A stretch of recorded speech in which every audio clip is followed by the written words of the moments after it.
Welcome to this explainer. If you're going after a medical science liaison role, you already know the hiring experience can feel incredibly rigorous. Honestly, it's a marathon.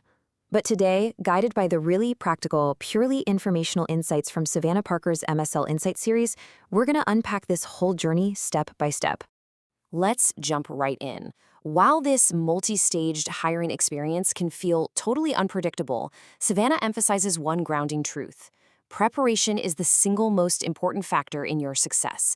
Having a rock-solid preparation baseline is literally your absolute best advantage when navigating a process that can shift wildly depending on the company, the therapeutic area, or even the timeline.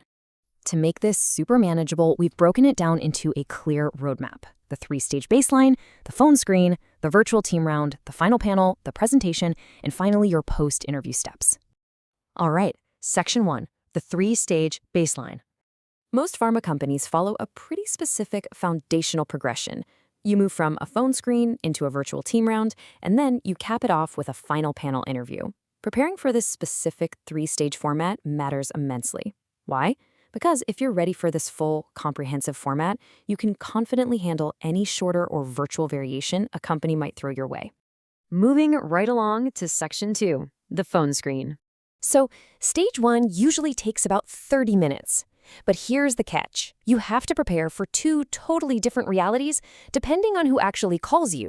An HR-led screen is highly logistical. They want to know your salary expectations, CV details, general fit. But if a hiring manager calls, well, they're going to dive right into the deep end with the classic, tell me about yourself, and situational questions. Over-preparing for those deeper hiring manager questions early on gives you a massive strategic advantage for every stage that follows. Which brings us to Section 3, the virtual team round. If you make it to Stage 2, things get a bit more real. You'll meet virtually with future peer MSLs, associate managers, maybe even the outgoing MSL. This round goes significantly deeper than the phone screen. They are specifically looking at your situational problem solving, how you'd actually operate out in the field, and assessing your relationship building skills. Basically, the team is trying to figure out what it's genuinely like to work with you every day. To absolutely crush this specific round, the STAR method needs to become your new best friend. It's a structured framework that keeps your answers tight, focused, and perfectly aligned with what the interviewers are trying to evaluate. It breaks down simply into a situation, task, action, and result. Fun fact, interviewers literally use this exact framework on their end as a scoring rubric. Savannah suggests preparing 4 to 5 highly versatile scenarios that you can adapt to almost any behavioral question.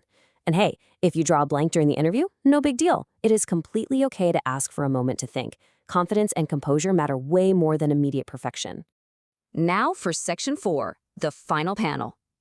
Stage 3 is essentially an interview marathon. It's usually a near full-day experience at the company's headquarters. You're going to face a wide range of leaders, rotating through conversations with peers, all the way up to VPs of medical affairs. Because you're answering a barrage of personal, situational, and strategic questions for hours, your mental and emotional stamina here matters just as much as your clinical prep. And hey, a quick logistical reassurance so you don't panic if you're sweating the cost of an in-person headquarters visit. You do not pay for this.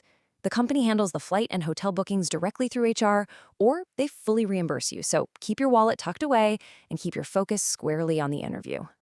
Let's dive into Section 5, the presentation. This is the centerpiece of the final round, and honestly, arguably the most nerve-wracking part of the whole shebang. If you get to choose your topic, you really need to weigh your options. Presenting known material is your safest bet to project confidence, especially if you're short on prep time. Presenting the company's own data, on the other hand, proves massive initiative, but be warned, literally no one knows their data better than the people interviewing you, so you better expect some highly intense, deep questions. Here is the crucial takeaway. Regardless of the topic you choose, the panel is secretly hunting for 4 specific competencies. They want to see scientific accuracy without bias, clinical fluency, how gracefully you handle questions under pressure, and most importantly, your intellectual honesty. Which brings us to a literal magic phrase that proves that honesty. Even the most seasoned MSers do not know everything. Never guess or speculate. Instead, confidently say, "That's a great question. I don't have an answer for it at this time, but I will follow up with you promptly." Doing this and then actually following up via email heavily tests your follow-through habits, which is an absolutely vital trait for a successful MSL. When it comes to actually building your presentation, Savannah recommends a rock-solid 3-part structure. Start with the disease state overview, move into the journal club data, and ends with the clinical context. Ending with that clinical context is absolutely crucial because it proves you can shift from just reading data off a slide to being a strategic thinker who understands how science impacts a key opinion leader and their patients.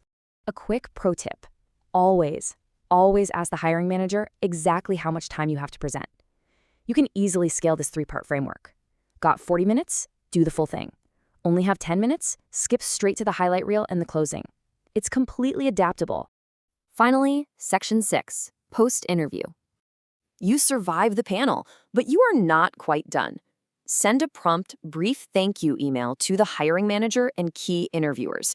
And whatever you do, do not use snail mail. It takes way too long in this fast-paced industry.